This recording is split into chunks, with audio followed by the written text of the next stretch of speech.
মাননীয় স্পিকার, আমি একজন আলিম মুফতি। আমাদের রাজনীতির ইতিহাস সবচেয়ে প্রাচীন। আলেমদের রাজনৈতিক ঐতিহ্য হাজার বছরের বেশি পুরানো। স্বাধীন বাংলার 500 বছর মুসলমানদের সরকার এদেশে কোরআন সুন্নাহর আলোকে রাষ্ট্র পরিচালনা করেছেন। 1203 সালের 5ই রমজান বৃহস্পতিবার বাংলায় মুসলমানের স্বাধীন রাষ্ট্র কায়েম হয়।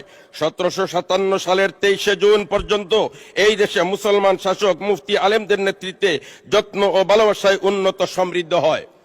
মাননীয় স্পিকার, ব্রিটিশ উপনিবেশ কায়েমের পর সর্বপ্রথম আলেমদের নেতা মৌলানা শাহ আব্দুল আজিজ মুহাদ্দিস দেহলভী রহমতুল্লাহি তাআলা আলাইহি ইংরেজের বিরুদ্ধে প্রথম বিদ্রোহ ঘোষণা করে ফতোয়া প্রদান করেন। ভারতবর্ষের আজাদী শব্দটি সর্বপ্রথম তার মুখে উচ্চারিত হয়। আমরা বাংলাদেশ আলেম সমাজ তারই উত্তরসূরি।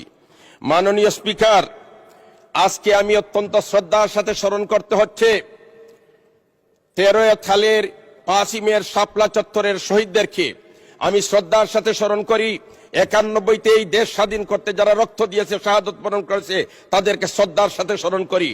সাথে সাথে 90-এর এই আন্দোলনে যারা অংশগ্রহণ করেছেন, বিশেষ করে 24শে জুলাইয়ের আন্দোলনে যারা শাহাদত বরণ করেছেন, আমরা তাদেরকে শ্রদ্ধার সাথে স্মরণ করি এবং যারা পুঙ্গুত্ব বরণ করেছেন, আমি তাদের জন্য দোয়া করি আল্লাহ রাব্বুল আলামিন তাদেরকে সুস্থতা দান করুক।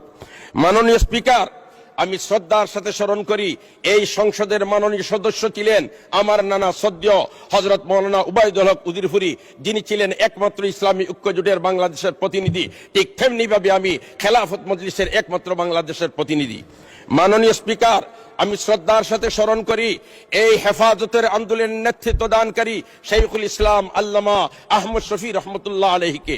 আমি শ্রদ্ধার সাথে স্মরণ করি মজলুম আলিমে দ্বীন হযরত মাওলানা জুনায়েদ বাবুনগরী রহমতুল্লাহ আলাইহি সহ এই দেশের জন্য, এই মিল্লতের জন্য, এই সমাজের জন্য যারা আত্মত্যাগ করেছেন, আমি তাদেরকে শ্রদ্ধার সাথে স্মরণ করি। মাননীয় স্পিকার, আমার নির্বাচনী এলাকা জকিগঞ্জ খালাইঘাট।